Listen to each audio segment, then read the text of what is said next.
రోజు రోజుకి గోల్డ్ రేట్లు పెరుగుతున్నాయి. తాకట్లో ఉన్న బంగారానికి వడ్డీలు పెరుగుతున్నాయని టెన్షన్ పడుతున్నారా? కొమ్మూరి గోల్డ్ వచ్చాక ఆ టెన్షనే పోయింది. కొమ్మూరి గోల్డ్.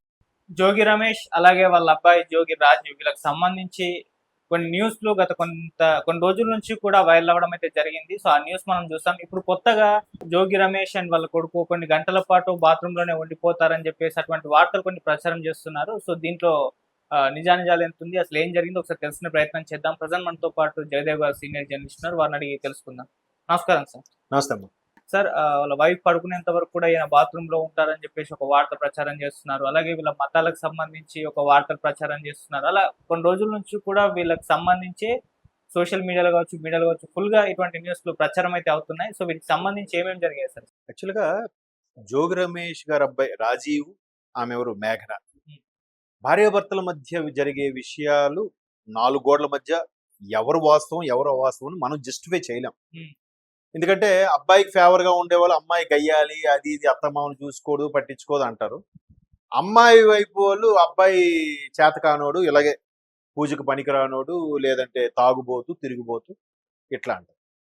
సో ఇప్పుడు ఏదైతే ఆమె కోడలు బయటకు వచ్చి ఆమె నాకు థ్రెటనింగ్ ఉంది, నన్ను చంపే ప్రయత్నం చేశారు, పైన గదిలో ఒక్కదాన్నే బంధించి ఉంచేవారు, లోపలికి అన్ని పంపించేవారు కానీ నన్ను బయటికి వదిలేవారు కాదు, ఇలాంటి సందర్భంలో మరి ఆమె కూడా ఒక మంత్రి కొడుకుని పెళ్లి చేసుకుందంటే వాళ్ళు సమౌజ్యనే చేసుకుంటారు కదా.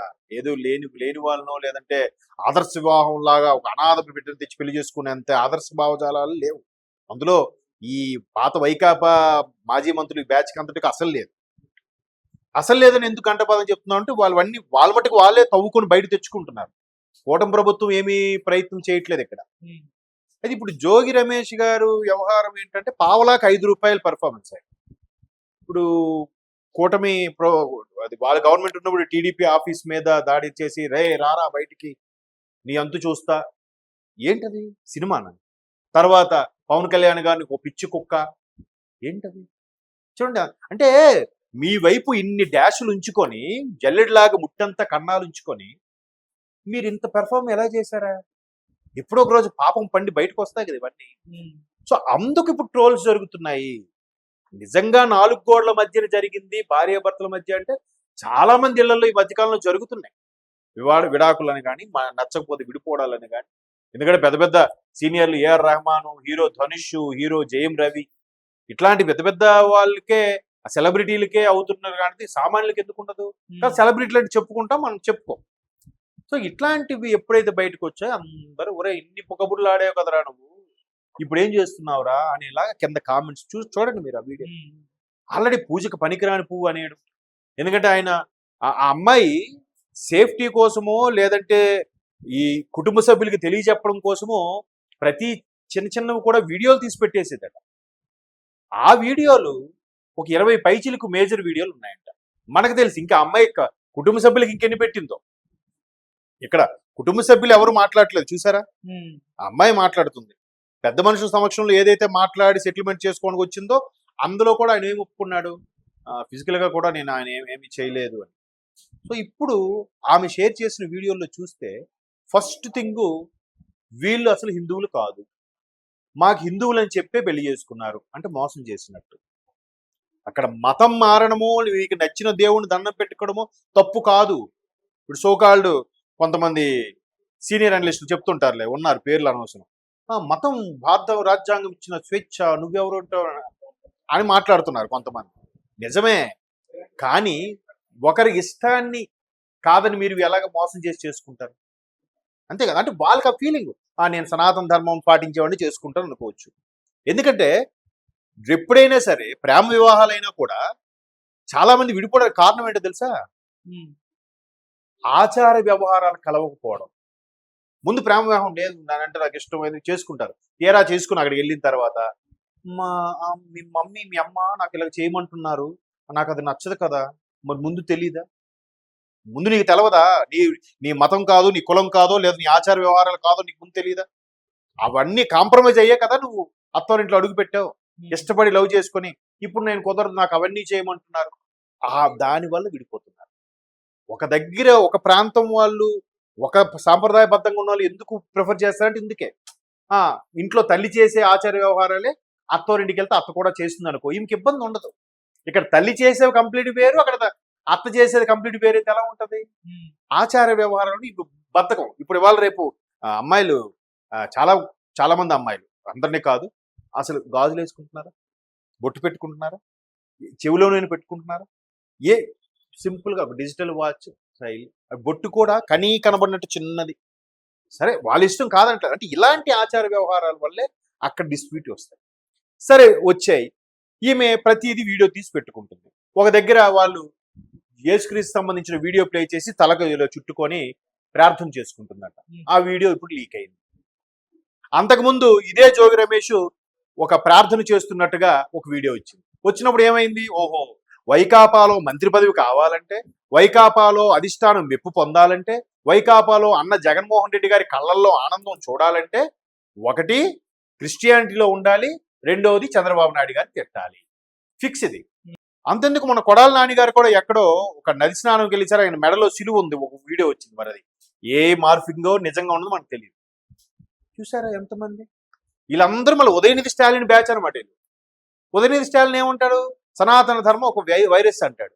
తెల్లారు లేస్తే వాళ్ళ అమ్మ గుడికి వెళ్తాడు. మరి వాళ్ళ అమ్మని ఎందుకు ఆపడు? ఎందుకు ఆపలేదంటే, కరుణానిధి ఉన్నాడు, ఆయన అసలు రామాయణం మీద ఎన్నో రాశాడు, అది చెప్పాడు, ఇది చెప్పాడు, సనాతన ధర్మం మీద ఆయనకు కూడా ద్వేషమే. ఇంట్లో కట్ చేస్తే ఆయన ఇంట్లో సాయిబాబా విగ్రహం ఉంటుంది, పెద్ద ఫోటో ఉంటుంది మన సత్యసాయి బాబా గారిది. మరి ఇదేంటిది అంటే బయటికి ఓట్ల కోసమో లేదా మత విద్వేషాలు రెచ్చగొట్టడానికో ఒక ముసుగు కప్పుకునే ఒక తత్వం అది. ఉదయనిధి స్టాలిన్ తత్వం అంటారేమో దానికోసం.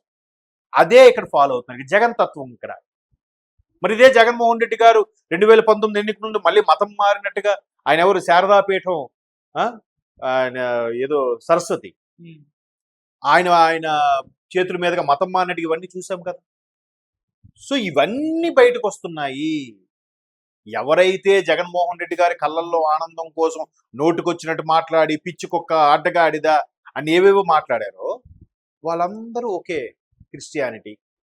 పైగా గత 5 ఏళ్లలో దేవాలయాలు ఇవన్నీ అటాక్లు జరిగాయి. ఇప్పుడు ఇష్యూ ఏమైపోయింది, భార్యాభర్తల మధ్య 4 గోడల మధ్య ఆయన నేను ఫిజికల్గా తనేమి చేయలేదు అంటే నేను ఒక చేతకాడు వాడిని అన్నట్టుగా ప్రూవ్ అయ్యేలాగా వైరల్ వీడియోస్.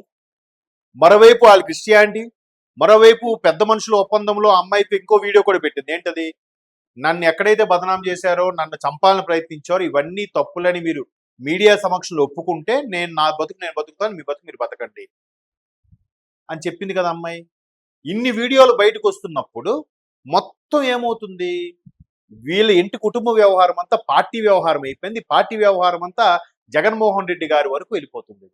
ఓహో ఇట్లాంటి క్రిస్టియన్స్ ఎక్కువ ఉన్నారు కాబట్టే గత 5 ఏళ్లలో ఆంధ్రప్రదేశ్లో దేవాలయాల మీద దండయాత్రలు జరిగాయి. రామతీర్థాలు విగ్రహం అయితేనేమి, అంతర్వేది రథం అయితేనేమి, తిరుపతి లడ్డు కల్తీ అయితేనేమి, ఓహో వీళ్ళు భ్రష్టు పట్టించే ప్లాన్లోనే ఉన్నారు. ఇది ఎంత ఇబ్బంది అవుతుంది చూడండి. ఎక్కడికి వెళ్ళిపోతుంది చూసారా. సింపుల్గా ఆయన అమ్మాయి పడుకునే టైంకి కావాలని బాత్రూమ్కి వెళ్ళిపోయి ఉండిపోయేవాడట. ఆ అమ్మాయి పూర్తిగా నిద్రలో జారుకున్నాక ఎంతగా ఏ ఆడదని ఎంతకైనా వెయిట్ చేస్తుందండి. జనరల్గా మగాడికి పెళ్ళయిన తర్వాత ఇంటికి వెళ్ళాక ఎదురుగా ఆడది నవ్వుకొని వచ్చి ఎన్ని సమస్యలతో ఆఫీస్లో టెన్షన్స్తో బిజినెస్ టెన్షన్ వెళ్ళినప్పుడు ఆడది ఎదురొచ్చి అయిపోయింది ఆఫీస్ వాళ్ళ ఏంటి అంత సవ్యంగా అయిందా, టీ తాగుతారా, కాఫీ తాగుతారా, లేదా భోజనం పెట్టేసేదా అంటే వాడికి ఎంత ఊరటకుంటుంది. అలాగే ఈ అమ్మాయిన ఆడతనం ఉంటుంది కదండి, ఎంత పాష్గా పెరిగినా. అలాగా అమ్మాయి వెయిట్ చేస్తే ఈ నెలని బాత్రూంలో ఉండిపోయేవాడంటే అర్థం ఏంటి, అక్కడ నైట్ అవాయిడ్ చేసే ఉద్దేశం ఉండిపోయాడు అన్నట్టు ఇప్పుడు వైరల్ వీడియోస్ అవుతుంది. మరి ఎంతవరకు వాస్తవం, అసలు ఇలాంటి విషయాలు మనం మాట్లాడకూడదు, తప్పు ఒప్పుకుంటాను నిజంగా తప్పు. కానీ తెగ వస్తున్నాయి వైరల్ వీడియోస్. అవి ఏమవుతున్నాయి, మొత్తం జోగి రమేష్ కుటుంబము, జోగి రమేష్ పార్టీ, మొత్తం వైకాపా మొత్తానికి వీళ్ళందరూ ఇలాగ ఉన్నారేట్రా, వీళ్ళని ఎవరన్నా చూపించండి రా, భలే వాళ్ళరా బాబు వీళ్ళందరూ. కింద కామెంట్స్ చూసారా, ఇందాక ఒక ఆడావిడ జర్నలిస్ట్ ఆవిడ కూడా క్లియర్గా పచ్చిగా మాట్లాడుతున్నాం, వీడు పూజకు పనికిరాని పువ్వు 3 గంటలు ఉండిపోవడం ఏంటి. ఆ అమ్మాయి రిలీజ్ చేసిన వీడియోలో 6 వీడియోలు మన దగ్గర ఉన్నాయి. ఆ 6 వీడియోలు కూడా త్వరలో జోగి రమేష్ గారు ఫ్యామిలీ కోర్టుకి వెళ్ళబోతుందంట, ఇటువంటి విషయాలు బయటికి రావద్దు అని. ఏది మన నిత్యానంద స్వామి ఆ వీడియోను దయచేసి మీడియా కోర్టుకి వెళ్ళింది కదా అలాగా. ఉమ్. మరి ఎంత క్రిస్టియానిటీ ఉన్న వ్యక్తి ఇలా జరిగిన తర్వాత కూడా ఇదే ఆయన మళ్ళీ హారతి ఎందుకు ఇచ్చేయాలి? ఇప్పుడు అలాగే చేతిలో కాదు, చేతిలో ప్రమిదేదో ఉందలేండి, పెద్ద ఏదో చేతిలో ఇచ్చిన ఫీలింగ్, ఇంత బొట్టు పెట్టేసి ఎందుకు అంత అవసరం? అదేదో పోనీ మీరు చర్చిని నమ్ముకున్నారు లేదా మీ దేవుడిని నమ్ముకున్నారు, తప్పట్టట్లేదు కదా. అదే చర్చ్ దగ్గరికి వెళ్ళి కన్ఫెషన్ రూమ్ దగ్గరికి వెళ్ళి ఆ చర్చ్ ఫాదర్ ఎవరు ఉంటారు కదా, దానికి చెప్పొచ్చు కదా, ప్రభు నేనే తప్పు చేయలేదు, ఒకవేళ తప్పు చేస్తే మీరు నన్ను శిక్షించండి, నా మీద ఎన్ని నిందలు వేస్తున్న వాళ్ళకి మీరే ఏదో ఒకటి చేయాలి అని ఏదో వేడుకోండి. అక్కడికి వెళ్ళి వేడుకోవచ్చు కదా, మళ్ళీ ఎక్కడికి వచ్చి బొట్టు పెట్టేసి ఆరతి ఎందుకు? కాదు కదా. ఉమ్. మరి ఆ వీడియోలో ఆ జీసస్ సంబంధించిన వీడియోలు చూస్తూ ఆవిడ ఇలాగ ప్రార్థన చేసుకుని వెనక నుంచి ఒక వీడియో తీసింది కదా అమ్మాయి. అవి ఏ అయితే ఇంకా క్లారిటీగా ఉండేది, ఏది కాదు ఒరిజినల్ వీడియోలు అవి. అవును. ఇప్పుడు దీని మీద ఏం చెప్తారు అంటే, ఏది దొంగతనము ఇంకో డాష్ ఇంకేదో ఉంది పేరు, ఇప్పుడు సెన్సార్ కట్టాము, ఆ తనము అనే అలాంటివి ఇలాంటి అబద్ధాలతో ఉండేవి ఎప్పటికైనా బయటకు వచ్చేస్తాయి, దాచితే దాగేవి కాదు. అందుకే పదవుంది కదా అని మితిమీరిపోయి రెచ్చిపోకూడదు. ఇప్పుడు ఏమైంది? ఏం చెప్తారు దీనికి? ఇప్పటికే బదనామైపోయి 11 సీట్లకే పరిమితమైన పార్టీ ప్రతి చిన్నది కూడా, ఇప్పుడు పవన్ కళ్యాణ్ ఆయన ఒక భార్యకి విడాకులు ఇచ్చే కదా ఇంకోటి చేసుకున్నాడు, మరి అది గుచ్చి పెద్ద పోటుగాల్లాగా చూపించిన మీరు ఈరోజు మీ పరిస్థితి ఏంటి? ఆ అమ్మాయికి దిండు పెట్టి కూడా చంపాలనుకున్నారుగా, అది హత్యాయత్నముగా. ఇప్పుడేం మాట్లాడతారు? ఇది కూటమి ప్రభుత్వం అమ్మాయితో మాట్లాడించిందా? కూటమి ప్రభుత్వం షర్మిల గారితో మాట్లాడించిందా? కూటమి ప్రభుత్వం విజయమ్మతో వీడియో రిలీజ్ చేయించిందా? చేతకాక రాజకీయాలు చేయడం తెలియక ఇట్లా డొంక తిరుగుడు వెళ్తున్నారు. అయినప్పటికీ ఇంకా కొద్ది మంది రప్పరప్ప బ్యాచ్ ఉంది, వాళ్ళు కళ్ళు తెరవాలి ఇలాంటి ఇన్సిడెంట్ల తర్వాత, లేకపోతే వాళ్ళకి 2 నమస్కారాలు, మనం ఏం చేయలేం. సో మొత్తం మీద కంక్లూడ్ అయ్యేది ఏంటంటే, రాజీవ్ వ్యవహారం మొత్తం వైకాపా బ్యాచ్కే ఆపాదించేలాగా తయారైంది. Thank you so much.